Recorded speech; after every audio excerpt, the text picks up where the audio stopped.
Thank you, Mr. Chairman. Mr. Secretary, how many members of the State Department were killed in the recent evacuation efforts in Kabul? Members of the State Department killed? Yeah. None. Okay. Mr. Secretary, in your earlier testimony, you stated that members of the State Department ran into the airport and were serving side by side with the Marines at that gate. Although I deeply appreciate any and all efforts of the State Department personnel on the ground to rescue American citizens, for you to try and ride the coattails of the 13 brave service members that gave their lives in this effort is absolutely shameful in my mind. And it really shows the American people how out of touch you continue to be. I'm not riding anyone's coattails, Congressman. For your information, the men and women of my department were at the gates. Not a question. That was a statement, not a question. Side by side with the statement, not a question. Secretary Blinken, exactly 1 week ago, 4 of my constituents escaped Afghanistan, the first known to leave the country since your administration abandoned American citizens in Kabul on the 30th of August. Your officials left this young mother and her 3 children behind. The youngest was 2 years old. The family remained hidden and terrified for 12 long days until my team and a group of brave patriots on the ground facilitated their evacuation. During this time, the State Department did nothing to help this family. Instead, you directed them to go to the Taliban checkpoints repeatedly, where the mother eventually had a pistol placed to her head, and then told them to stay in their homes as the Taliban went door to door searching for American citizens and Afghan allies. All while you were vacationing in the Hamptons and your diplomats were safe in Doha.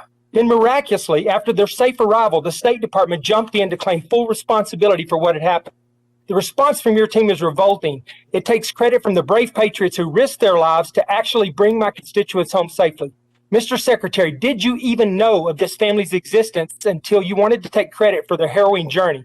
Also, can you explain to exactly what your team did to help them escape Afghanistan?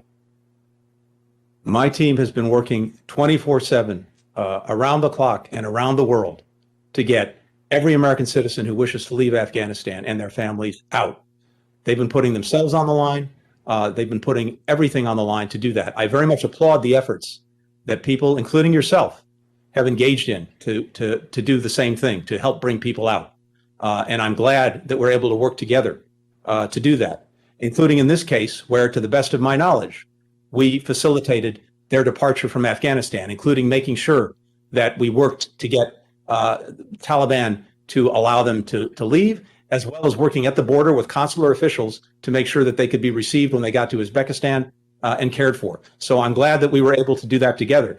This is not about taking credit. I applaud the work that's been done, including by you, and I hope going forward we can continue to do even more of that in closer cooperation and coordination to get any remaining American citizens who wish to leave out. Mr. Secretary, well, I do thank you for coming to this committee meeting today. I do thank you for staying the extra time so that you could actually hear my statement and my question. I do have to say that I'm deeply disappointed in your administration's actions and what I consider to be your gross incompetence. Not only did you risk countless American lives by prematurely and haphazardly withdrawing from Afghanistan, but in the aftermath, you have tried to act as if you've made zero mistakes, and there's been a continuous effort in the State Department to pat yourselves on the back, which most Americans at this particular point do not appreciate. Your tone-deaf approach and your attempts to spin the truth and claim victory from this clear blunder is deeply disturbing. This includes your disgusting attempts to seize credit for this evacuation of my constituents. We will find out later, which I think you had very little, if anything, to do with.